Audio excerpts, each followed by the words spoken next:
Welcome to Magical Books for Kids, a podcast sponsored by Magic Everywhere, Inc., a company based in Florida.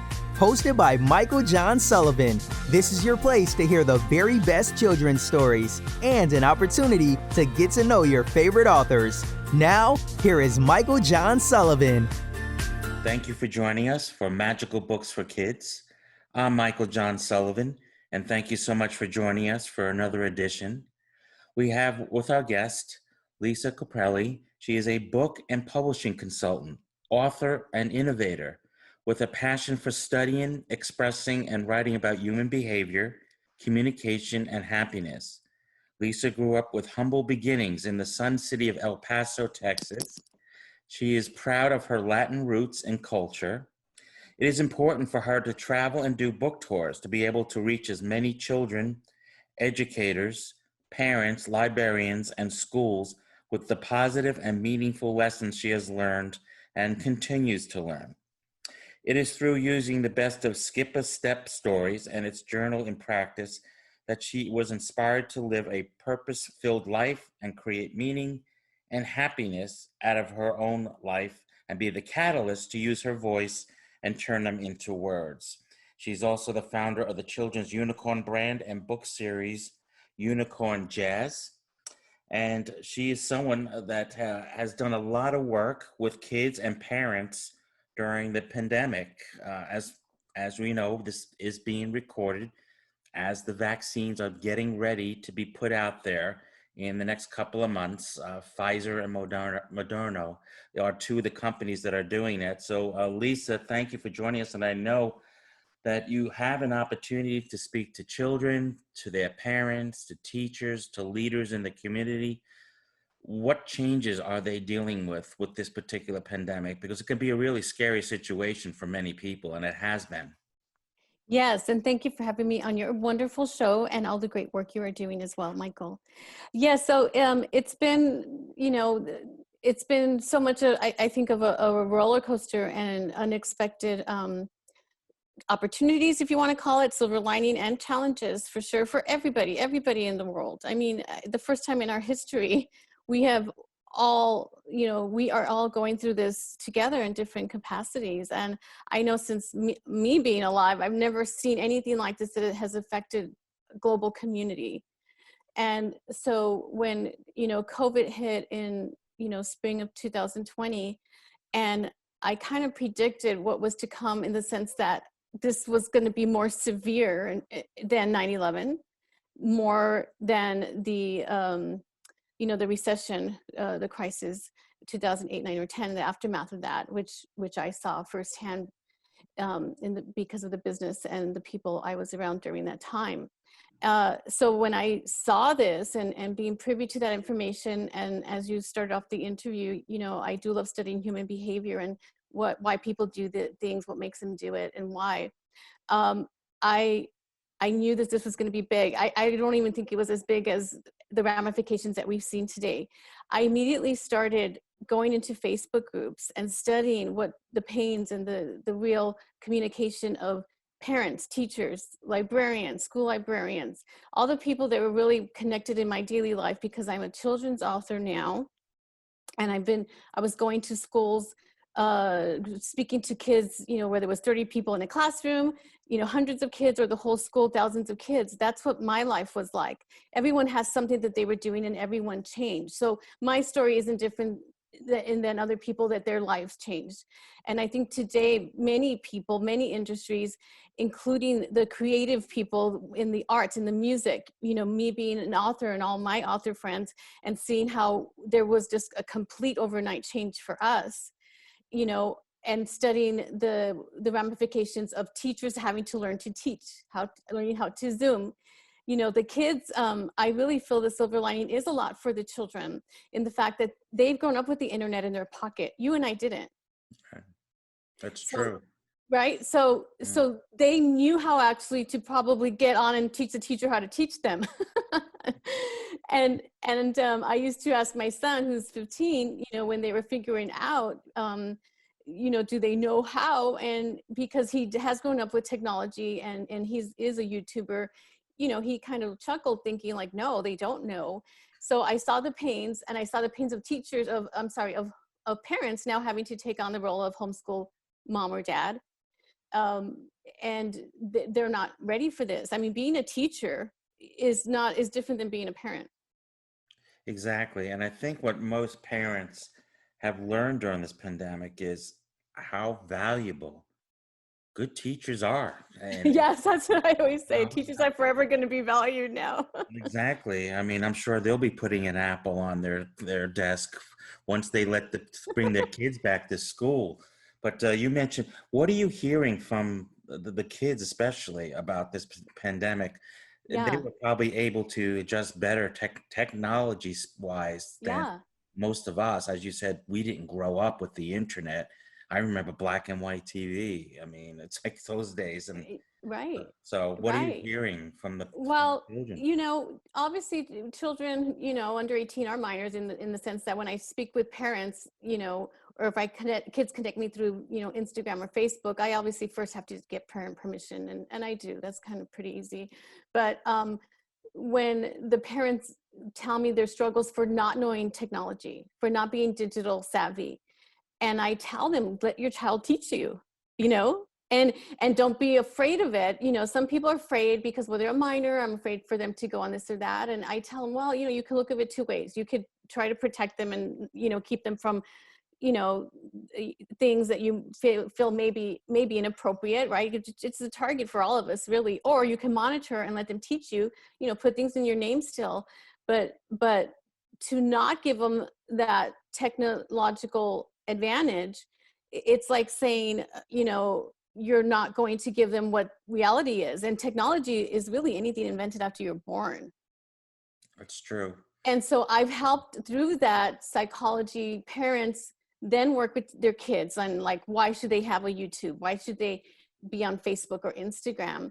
And I actually talk to the kids, and I'm able to teach the kids faster than the parents. And that's actually what I like as well. And so I'll tell them, and sometimes the mom is like, oh, I don't know what Lisa's saying. This is over my head. And they go, I know what she's saying. And so during this time where we all have a lot of time to do to use our skill sets. I recently wrote The Thing I Do. It's a book for children, but it's really for all adults too, that we should all do the thing we do, the thing that you're doing this podcast. You're creating a platform for community in the voice and the brand that you want to be heard. And so the silver lining in this is that we all can tap into our skill sets and be even more creative. If you love to cook, you can create a YouTube channel now. I mean, you can only watch so much TV all day, right? Exactly. we all have an inner purpose within us to share and give and connect with community. So that's what digital and social media can do. That's the positive. Because again, I think back to my grandmother when she was part of the Great Depression. They didn't have technology. They couldn't text. They Right. couldn't FaceTime. They didn't have seamless hours of streaming.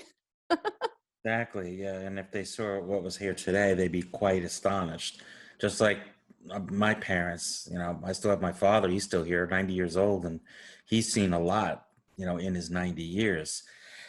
But we've never seen anything like you said, like a pandemic. Okay. You mentioned that there were other situations that this country has gone through over the past couple of decades. Certainly 9/11 hit me because I lived in New York, and a lot of Yeah, our New Yorkers got affected and everything. But this is different. And it's not just us as a nation. We're talking the world. The right. whole world is involved. And we're all joined to stop this, which is nice. It's not like a world war where Exactly. It's countries are right. confronting. Exactly. The emotional part, though, for parents, I was very fortunate that my two girls, our two girls, were already grown, out of Mhm. college, thank goodness. 'Cause Mm, then they didn't have to worry about my daughter didn't have to worry about going into the city to finish off school. She was already done. right. So it was very good timing for us in that sense that we didn't have to worry about that. But I can imagine that if you're someone who's working or needs to work and you can't work and you have to take care of your children, how do parents deal with that? Not just the financially, but the whole emotional part of this. Yeah, I mean, families are figuring it out. Maybe they're figuring out that their budget has changed because we can't go out. So then maybe some families can take on temporary income status per se. People are adjusting. I always ask people from all careers, did your business go up? Did your business go down? And, you know, if you're in technology, your business went up. If you're in delivery service, your business went up. If you somehow provide home essential, your business went up. So if you're a creative musician or artist, where I would fall in the category, my business, I went down. But what I didn't stop was continuing to do the thing I love.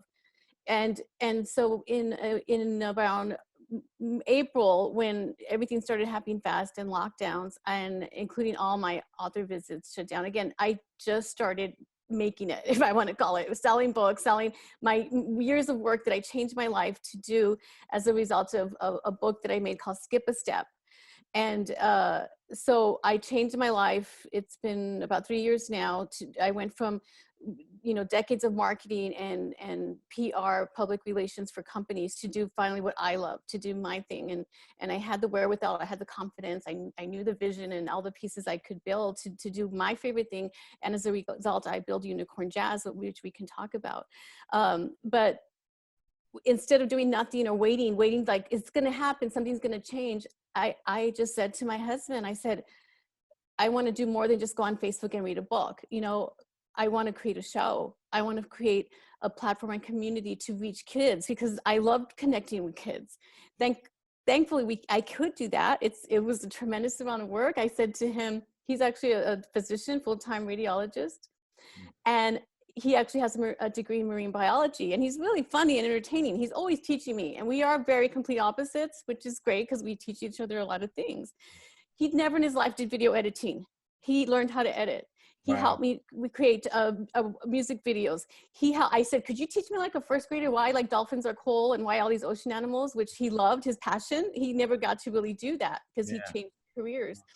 So we started doing this homegrown studio, which I see a lot of kids doing. They have that access to technology. So all these creation and change makers are really going to come out of this. And that is a beautiful thing. We started getting puppets, making puppets out of socks. Again, things were closed down in the beginning, as you know. So we couldn't just go buy a puppet event, you know? Right. And so for me, I said, how can I reach my target audience, which is children? What do they want? Okay, so I went back to Sesame Street. I grew up with 3 generations of just Sesame Street, my own, and then I have 2 children that are 15 years apart. So you can see 3 times, which I love. I can remember so many of the songs, so many of the messages. And when I was young, I didn't think, when you're watching Sesame Street, you're not going, oh, this lesson is about this teaching me. You're being entertained with positive messages. Mm-hmm. And as a result, you learn. And that's how I like to teach. That's what my books are about. You want to entertain first. You know, people going to love the characters, and then you can have room for sharing positive lessons. So that's what we did. And I'm actually really shy and introverted, is how I grew up. I've learned how to speak and do all this other stuff because I have to. But I said, I'm not shy. My puppet's not shy. And then would a kid rather see a puppet or me? Not, you know, puppet. Exactly. Yeah. Exactly. Yeah, that's a perfect way to communicate as well. And you mentioned that, you know, you basically changed your career really in a very interesting way. You said you were a brand builder. However, you didn't completely change because you're building your brand. That's true. So yeah, so if you could talk a little bit about, I mean, we have many authors that listen to this podcast. Yes. And people don't realize when you're an author, especially if you're getting yourself off the ground and everything, you are your brand. You are an entrepreneur. Exactly. How you present your message and everything, what you write, mm-hmm. how you do your interviews, what messages you're conveying, that's mm-hmm. your brand. So it sounds like that you already you hit the ground running because you had already experience in building brands. And I did. And you built some really big ones too. Yeah.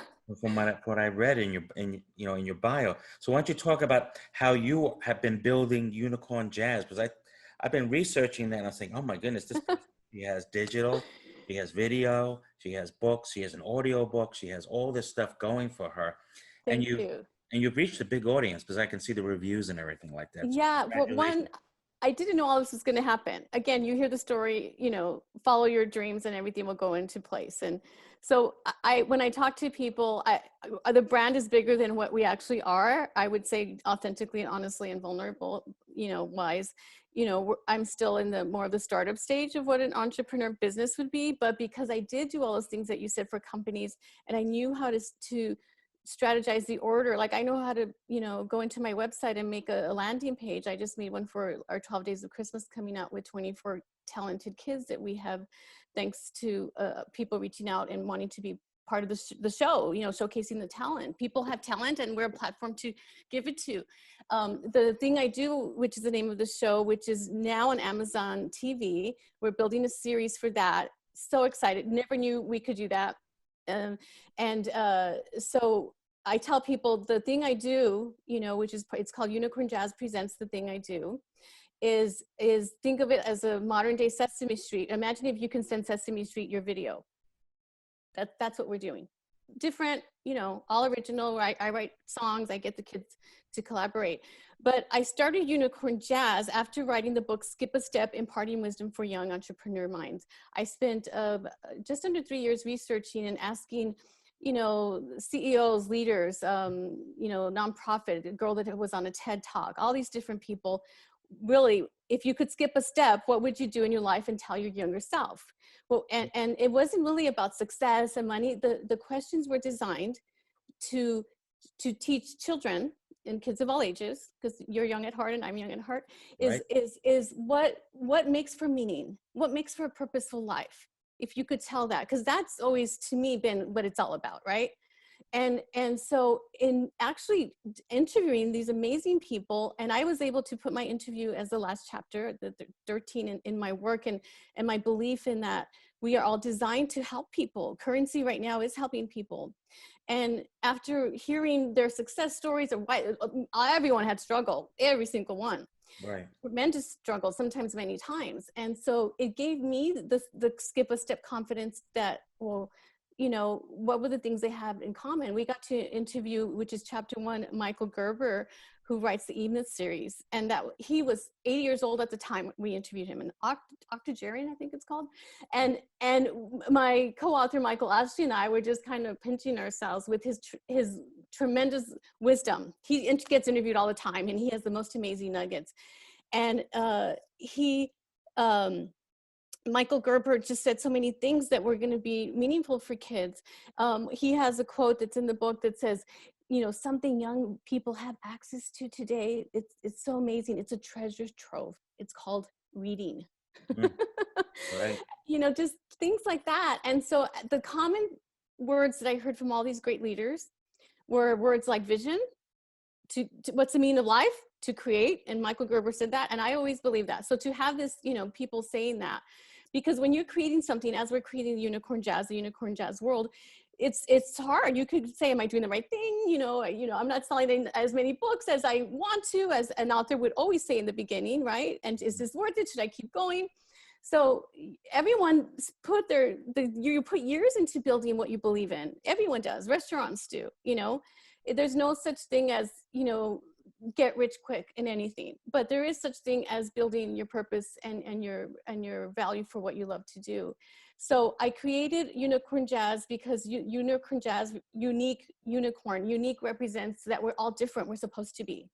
And I wanted to create messages going back to children, going back to, if I could go back into my childhood, elementary school, where I was really, you know, shy. We were also grew up very poor. You know, my mom was a single mom of 5 kids, and you know, we had a lot of challenges to face. I always felt like I didn't fit in. I always felt like I didn't have a voice because I was shy. I didn't know how to talk. So I always would escape into books and picture books. And I could read them over and over again, because again, we didn't have all this access like we have now, right? If you had a book, Exactly. I read it maybe 100 times. Right, exactly. Yes. You memorized all the words and everything. Sure. Yes, I remember Danny and the Dinosaur, my first grade teacher gave me the last day of school. I was the most improved student.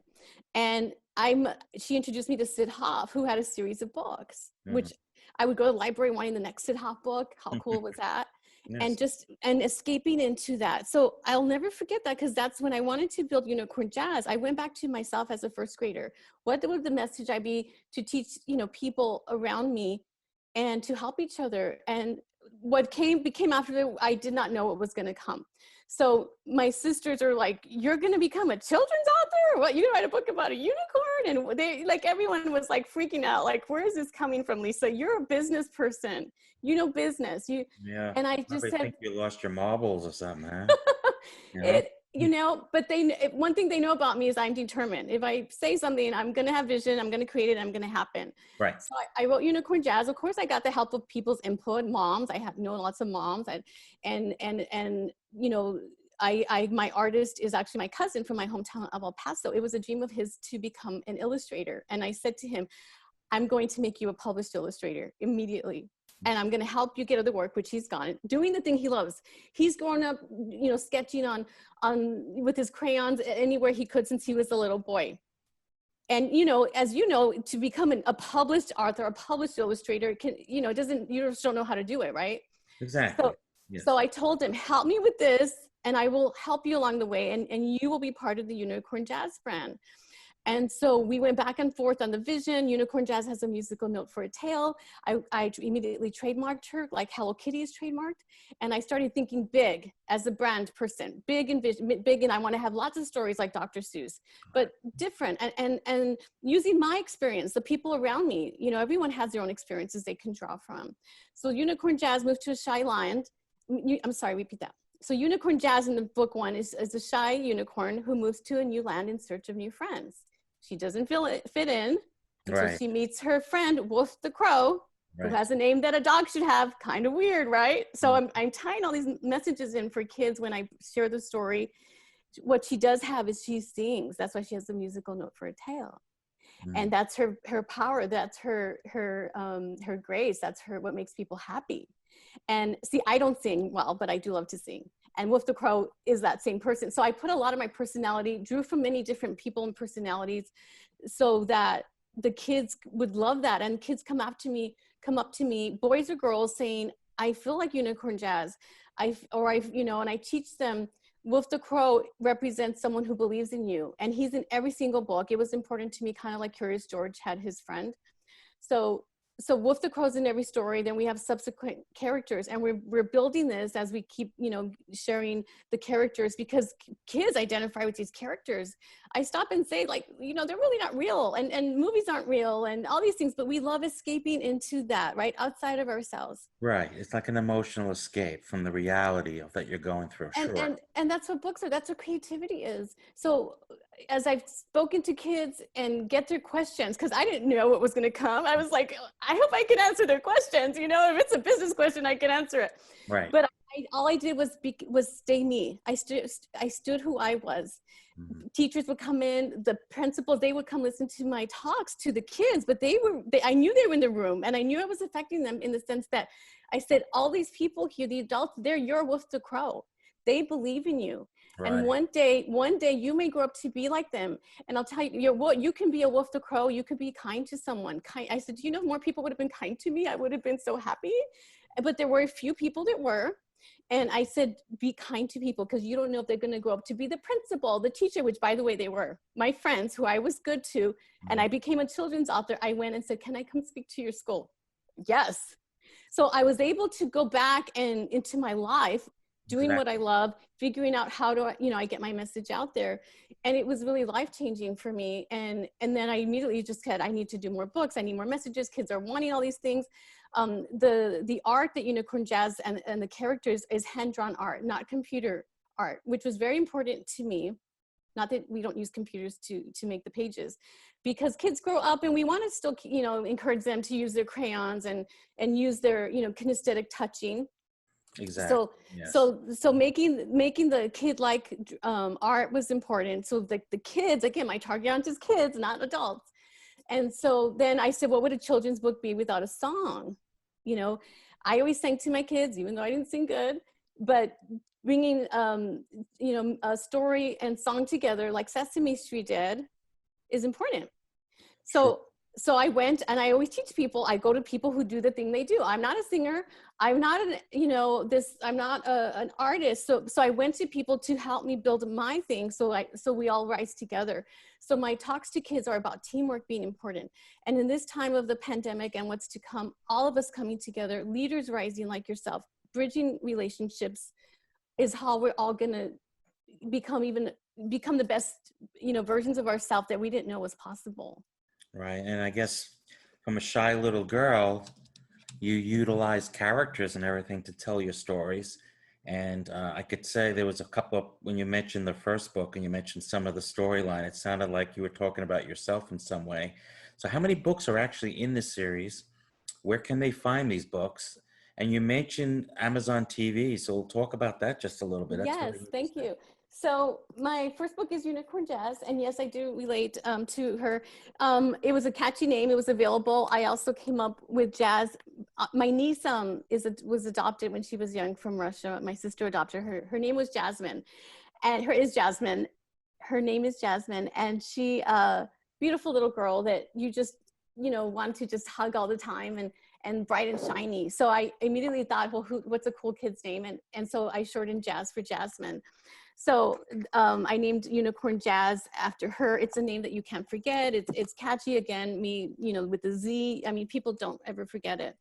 And so then I have 4 books plus coloring books. And in the series, I have the first book, and then I have the book that goes after it called I See You Choosing Kindness, which is it's like the title. It's called I'm trying to find it. I know this is not video, but I See You Choosing Kindness is the characters are wearing glasses because Unicorn Jazz goes back to Wolf the Crow's story on who helped him when he was young. Right. Okay. That's wonderful. Yeah. And I grew up wearing glasses too. And look, you're wearing glasses. I tell people, who here knows someone that wears glasses? Almost everyone. Well, I got teased for I got made fun of for wearing glasses when I was young. Did you ever get teased for anything when you were Oh, young? absolutely. I got teased over everything. I was small. I was skinny. I was easy to push around. Sure. When my parents took me off the school bus after I was being bloodied, I Right, bloody noses right, all the time, So yeah, and that's why we decided to do an anti-bullying book, So you draw from your childhood experiences. right, So right. what about Amazon TV now? There's a definite now influx of needed more content, more Oh, content. mm-hmm. And Amazon TV is one of them. Discovery just announced that they did some deal with Verizon today Wow. to do a streaming service. So we got all these different areas that need content. So why don't you talk about the Amazon TV? Yes, thank you. So I have Been Happy with Unicorn Jazz and Friend, which is it's kind of like what the Love Is books, but I couldn't do Love Is because it's taken. Again, everybody likes these because they're meant to like what makes you happy. Very easy. If you can't see it, but the illustrations are beautiful. Yeah, and then The Thing I Do, which is to me, I feel our masterpiece and the show is called The Thing I Do. We have a song called The Thing I Do, very carefully orchestrated in the vision. And so my dream, my vision when I started The Thing I Do back in May of 2020, I told my husband, like, well, we'll start off with a Facebook Live, a YouTube Live, which anyone can do. Still, every show took about 60 hours of collective manpower to make a 15-minute show, right? Which seems normal, right, for what you think about.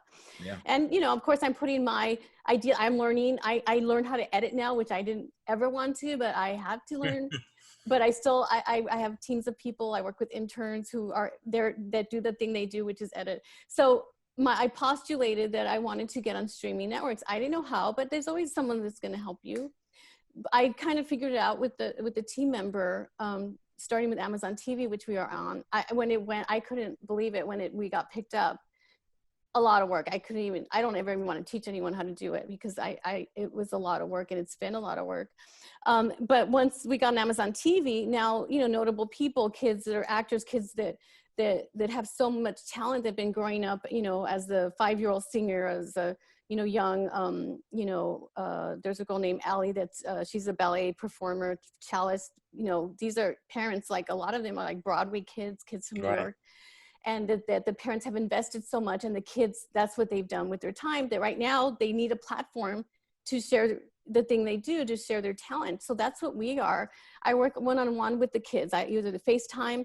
So again, even though I'm not speaking to thousands of kids as I was, and I know I one day will again, the thing I do on is a platform for me to reach kids, obviously, right? Because a streaming show can reach endless amounts of people. Exactly. So that's what we're doing. We have little, it's very fast-paced series, the show, and it has puppets in it with a segment called Happiness News. And I have kids send in their content or my puppets or theirs. So we work offline on creating little videos. Oh, that's wonderful. And my husband shares a message about an ocean animal or an animal with video. We have a game show that he's the puppet Treziki, who's the character in this book. You know, we made him come to life with a puppet. And so the show's called Guess the Thing. And we get kids together around 3. We do kind of like a Zoom pre-recorded game of real questions, but they're having fun. And again, that gets into the show. The kids are learning. So for me, there has to be always learning involved. Learning about emotions, learning about songs. And so a lot of people need original songs. So a lot of people didn't have them. And, you know, I didn't want to pay for an expensive song, right? So I just said, well, I'm a writer, I'll write songs. So Chris and I, my husband's Chris, we figured out how to write songs. And he's more a scientist. So he's figured out a rhythm for lyrics, which I don't know how you got that, but that's kind of cool. And so we have songs coming out that are already out there. We haven't, advertised them because, you have to do in the right order. But kids come to us, we have a 12 Days of Christmas song that's coming out by the time this podcast is out, and it's on our website. And I'm very proud of that. That's probably the hardest, coolest thing I've ever done in my life, was bring 24 kids together. We wanted 12 kids, each to get a lyric from 12 Days of Christmas. I wrote the original song for it. And I based it off books to come or messages. And they all wanted to be a part of it. So I thought it was gonna be hard to get 12 kids. I got 24, more still wanting to be part of it. I said, we're gonna have more in the future. And I invite kids or parents listening to this, even if your child is, amateur in the sense that they're not the professional talent that we're now graciously working with, I still won't, it's hard for me to turn kids away. I'll find a place for them to work with them. So I get to work one-on-one with kids sometimes, which is the funnest part of my day. I'm working with a child, helping them to create something. This could be a video piece to be used ever after. Right. That's wonderful. Well, we're almost out of time. So how would people find you? I'm sure you have a website. Yes, it's very easy. I think you can follow also Lisa on Amazon. I just did before the show. Oh, thank you. Yes. Thank you. So Yes, the easiest place to find me, and it's all connected, is unicornjazz.com. unicornjazz.com. And I'm connected there very well on social media. A lot of times I reply personally. I do have a small team. And yes, I have 16 books now on Amazon and Barnes and Nobles. Yes.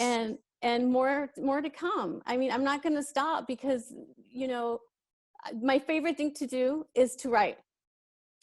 And you have done, because 16 books, you can actually binge read your books, and also take a look at Amazon TV as well as some of the digital content that you put up. And I believe you have some stuff on YouTube as well. Is that YouTube, correct? Audible, yes, all the platforms. Everyone has a different vice, whether you're, 3 to 103. Okay, well, Lisa Caprelli, thank you so much for joining us here at Magical Books for Kids. Keep writing, because children need content, and good content, and educational content. So thanks for joining me. Yes, thank you. Thank you for listening to Magical Books for Kids, a podcast sponsored by Magic Everywhere INC, a company based in Florida, hosted by Michael John Sullivan. This is your place to hear the very best children's stories and an opportunity to get to know your favorite authors. Join us for another fun storytelling podcast next week.